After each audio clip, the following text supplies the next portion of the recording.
Media please ఆ ready-mix plant ఉంది sir. ఇక్కడ ఉన్నటువంటి కమర్షియల్ ల్యాండ్స్ అది ఒక సంవత్సరానికి వచ్చేసరికి 1,50,000 నుంచి 2,00,000 రూపాయలు లీజు సార్. అది లీజ్ అగ్రిమెంట్. అది కూడా అంత విలువ కలిగిన కూడా మేము ఎయిర్పోర్ట్ కి అడ్డము అని చెప్పి ఏనాడు కూడా మీకు తెలియజెప్పలేదు.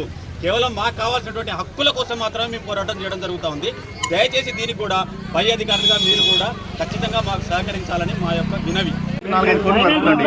అది ఎగ్జాక్ట్ 4-5 కోట్లు ఇవ్వాలి. అది ఇస్తేనే కాంప్రమైజ్. కనీసం ఒక మంత్రి కానీ ఒక ఎమ్మెల్యే కానీ ఇంతవరకు ఒక మాట మీద ఎవరు చెప్తలేరు అసలు.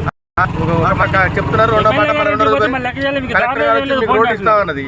అదే రెండో రోజు ఎమ్మెల్యే మీకు రోడ్లు వేయలేదని అంటాడు. అది ఎట్లా కరెక్ట్ అవుతుంది? ముగ్గురు మాట్లాడిన వీడియోస్ ఉన్నాయి మా దగ్గర. మంత్రి గారు మాట్లాడారు, కలెక్టర్ గారు మాట్లాడారు, కొండా సురేఖ గారు. బయట రేట్ ఎంత రేట్ ఉంటే వేరే ల్యాండ్ ఇస్తాం ఇంతకన్నా ఇవ్వగలది. దాంట్లో అన్ని ఫెసిలిటీస్ ఏర్పాటు చేసి మేము ఇస్తామని చెప్పింది. మీకేం కావాలని కోరుకుంటున్నాం? మాకు బరాబర్ ఇక్కడ ఎకరానికి 5 కోట్లు కావాలి. మా ఊరికి పక్కాగా హైవే రోడ్డు మా ఊళ్ళోంచి పోవాలి.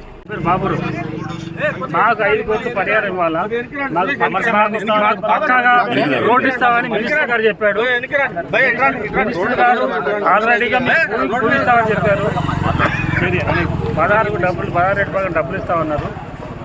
మాకు ఈ 2 సార్లు అయితే మేము కూడా ఇస్తాం.